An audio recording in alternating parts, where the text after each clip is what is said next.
Bianca Stevens.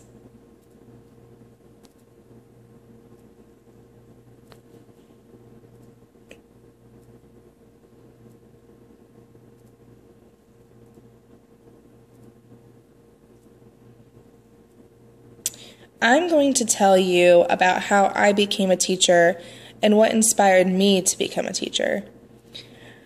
I remember joining the Judy School, the Big Sister, Big Brother program.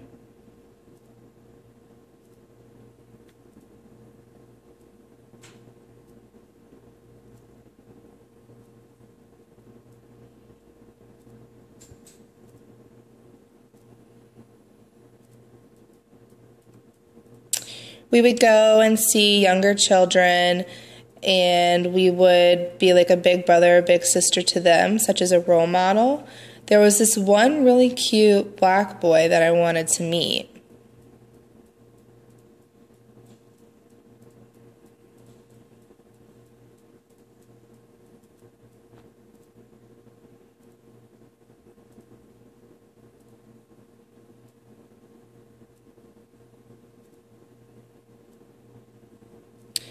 So I went up to him and I asked him what his name was, but he wouldn't really look at me. I was like, oh well, I would tell him stories. Like, one of the stories was about ants on a sidewalk and how because there were so many ants on the sidewalk, that meant that it was going to be a really long winter.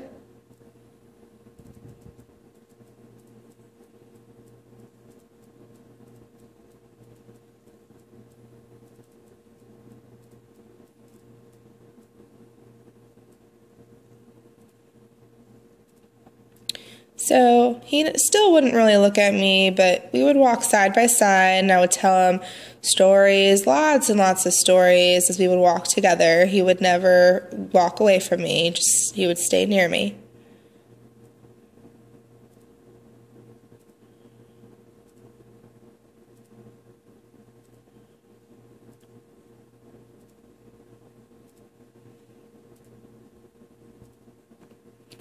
So the program finished, and several years later, I was working at a basketball game in a concession stand.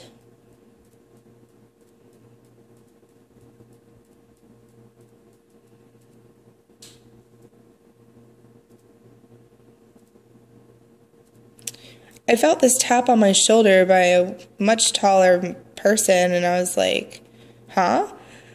And he asked, do you remember me? And I was like, no, I don't remember you.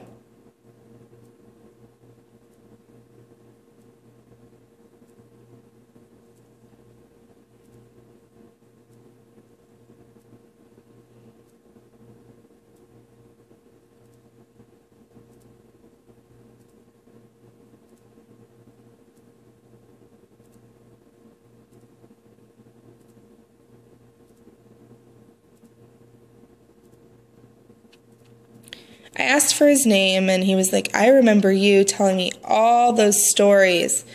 And I was like, what? You remember all the way back in high school? He was like, yeah. And she said, but you would never look at me. And he goes, yeah, but I was paying attention. You really helped my life. I had a really hard time at home. I was getting beat.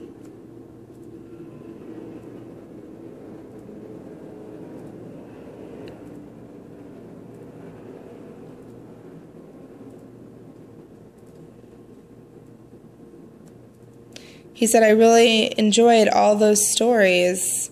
And as he walked away, I just thought to myself, wow, he's married, he has kids, he's doing well.